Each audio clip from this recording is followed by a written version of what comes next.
বন্ধু জয় মা। শ্রী শ্রী ঠাকুরগুরু মহারাজের আতুল চরণে আমার অনন্ত কোটি প্রণাম জানাই। তো আজকে হচ্ছে 25শে ডিসেম্বর, প্রভু যিশুর জন্মদিন। তো এই পরমপিতা প্রভু যিশুর জন্ম কাহিনী বৃত্তান্তটি আমরা আজকের এই ভিডিওতে জানতে থাকব। তো প্রভু যিশুর কিভাবে জন্ম হয়েছিল, কোথায় জন্ম হয়েছিল এবং কিভাবে তিনি সকলকে রক্ষা করেছিলেন, সেই সকল বৃত্তান্ত জানুন। আর আপনাদের কাছে ছোট্ট অনুরোধ, ভিডিওটি ভালো লেগে থাকলে ভিডিওতে ছোট্ট একটি লাইক করবেন এবং আরও অপরকে জানার সুযোগ করে দেবেন শেয়ার করে। আর চ্যানেলটি নতুন হয়ে থাকলে চ্যানেলটি অবশ্যই সাবস্ক্রাইব করবেন। তো আসুন আমরা প্রভু যিশুর জন্ম কাহিনীর বৃত্তান্তটি জানতে থাকি। প্রতি বছর ডিসেম্বর মাসে ভগবান যিশুর আবির্ভাব উপলক্ষে বড়দিন উৎসব উদযাপিত হয়ে থাকে। তো এই সময় যিশুর আবির্ভাব উপলক্ষে যে গির্জায় যে সমাবেশ হয় তা থেকে খ্রিস্টমাস বা বড়দিন কথাটির উৎপত্তি হয়েছে। কখনো কখনো খ্রিস্টমাস কথাটি ছোট করে লেখা হয় এক্সমাস। এক্স একটি গ্রিক শব্দ যা গ্রীসে খ্রিস্ট নামের প্রথম অক্ষর ধরা হয় এবং প্রায় এই অক্ষরকে শুভ চিহ্ন হিসেবে ব্যবহার করা হয়ে থাকে। তো এরপর জানবো আমরা ছোট্ট যিশুর জন্ম কাহিনী। যিশুর জন্মাবার ঠিক আগের দিন রোমান শাসক সিজার অগাস্টার রোমবাসীদের উদ্দেশ্যে এক ফরমান জারি করলেন যে প্রত্যেক রোমবাসীকে তাদের পূর্বপুরুষের নগরীতে গিয়ে কর জমা দিতে হবে। সুতরাং জোসেফ অর্থাৎ যিশুর বাবা ও মেরি অর্থাৎ যিশুর মা নাজারেতের গালিলি শহর থেকে ডেভিডের শহর জুডিয়া এর উদ্দেশ্যে রওনা হলেন। জোসেফ ছিলেন রাজা ডেভিডের উত্তর পুরুষ। মেরি যিনি আসন্ন প্রসবা, তিনি একটি গাধার পিঠে চেপে চললেন আর জোসেফ তার পাশে হেঁটে চললেন। কর দেওয়ার জন্য ঝাঁকে ঝাঁকে লোক ভিড় করছে। সব সরাইখানায় সব যে সরাইখানাগুলো ছিল সব ভর্তি ছিল। জোসেফ ও মেরি একের পর এক জায়গা সন্ধান করতে লাগলেন, কিন্তু কোথাও থাকার জায়গা পেলে না। শেষে মেরির ক্লান্ত অবসন্ন মুখ দেখে এক পান্থাশালার মালিকের দয়া হলো এবং তিনি ওই পান্থাশালার পিছনে একটি ছোট্ট আস্তা বলে তাদের থাকবার ব্যবস্থা করে দিলেন। জোসেফ ও মেরি খুব কৃতজ্ঞ হলেন এবং সেই রাতের জন্য ওই পশুদের সঙ্গে ছোট্ট পরিসরে বিশ্রামের জায়গা ভাগ করে নিলেন। সেই রাতে মেরি তার প্রথম পুত্রের জন্ম দিলেন।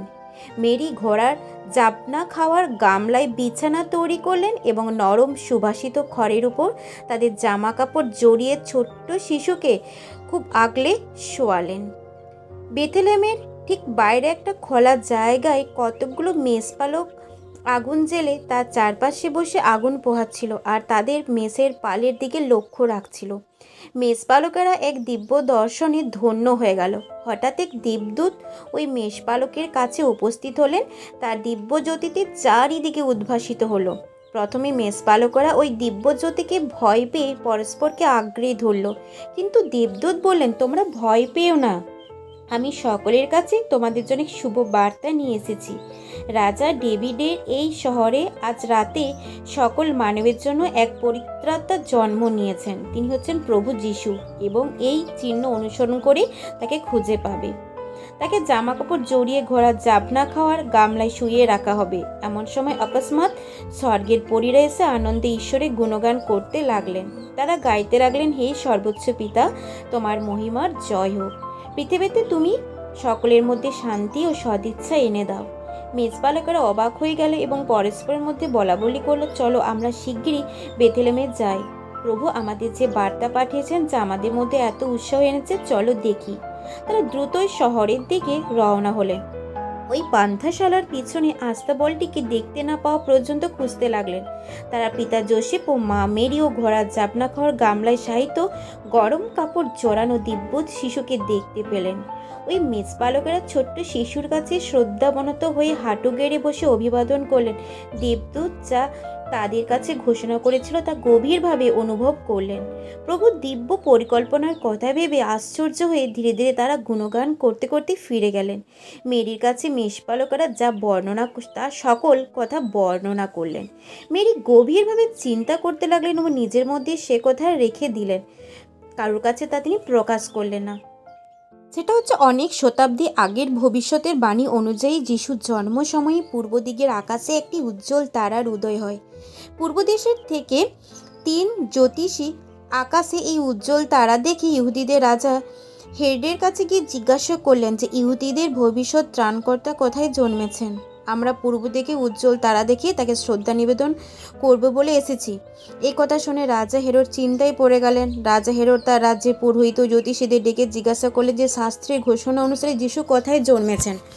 তারা বললেন জুডিয়ার অন্তর্গত বেথলেহেম শহরে। রাজা হেরোদের মনে কোনো শান্তি থাকলো না। দুষ্ট রাজা হেরোদ এই 3 জন পণ্ডিতকে বললেন শিশুটি সন্ধান পেলে তাকে যেন জানানো হয়, যাতে তিনি তাকে গিয়ে পুজো দিতে পারেন। ওই উজ্জ্বল আলোককে অনুসরণ করে ওই 3 জ্যোতিষী দেখলো এক জায়গায় সে আলোটি কেন্দ্রীভূত হয়েছে। সেখানে প্রভু যিশু শুয়ে আছেন।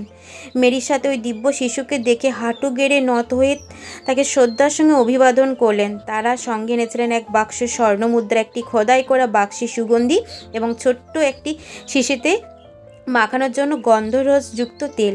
তারা এই ভক্তি উপহার নিবেদন করলেন। দেবদূত জ্যোতিষীদের স্বপ্নে এসে রাজা হেরোদের কাছে না গিয়ে ফিরে যাবার নির্দেশ দিলেন। সুতরাং তারা অন্য পথে তাদের দেশে ফিরে গেলেন। এদিকে যোসেফ স্বপ্নে দেখলেন যে ঈশ্বরের দেবদূত এসে তাকে বলেন, উঠো মা, সদ্যজাত শিশুকে নিয়ে শীঘ্রই ইজিপ্ট দেশে পালিয়ে যাও। যতদিন না আমি ফেরার নির্দেশ দেব ততদিন এখানে থাকো। রাজা হেরোদ ছোট্ট শিশুটির হত্যা করবে। যোসেফ যখন ঘুম থেকে উঠলেন তিনি মেরিকে স্বপ্নের কথা জানালেন।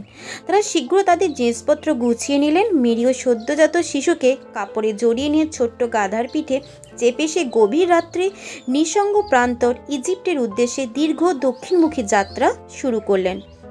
যখন দিনের পর দিন পার হয়ে যাচ্ছে রাজা হেরোদ বুঝতে পারলেন যে তিনি ওই জ্যোতিষীদের দ্বারা প্রতারিত হয়েছেন। তিনি রাগে ফেটে পড়লেন। তিনি বলতে লাগলেন, একটা ছোট্ট শিশু আমার সিংহাসন কেড়ে নেবে, এ আমি কিছুতেই হতে দেব না। তিনি এতই ক্রোধান্বিত ছিলেন যে আদেশ করলেন যে বেথলেহেম এবং উপকূলবর্তী এলাকায় যত 2 বছর বয়সের মধ্যে শিশু আছে তাদের হত্যা করো। হেরোদের আদেশে 2 বছর বয়সের মধ্যে যত শিশুকে বধ করা হলো। কিন্তু হেরোদ মারা যাবার পর ঈশ্বরের দূত যোসেফের স্বপ্নে এসে জানালেন, তুমি এখন মা ও ছেলেকে নিয়ে ইসরায়েল ফিরে যাও। সুতরাং ওই ছোট্ট পরিবার আবার দুস্তর মরুভূমি পার হয়ে দেশে ফেরার উদ্দেশ্যে যাত্রা শুরু করলেন। কিন্তু ছোট্ট শিশুর জীবনে নিরাপদ ভেবে যোসেফ ও মেরি খুব খুশি হলেন। তারা তাদের নিজ শহর গালিলী প্রদেশের নেজারেতে ফিরে গেলেন।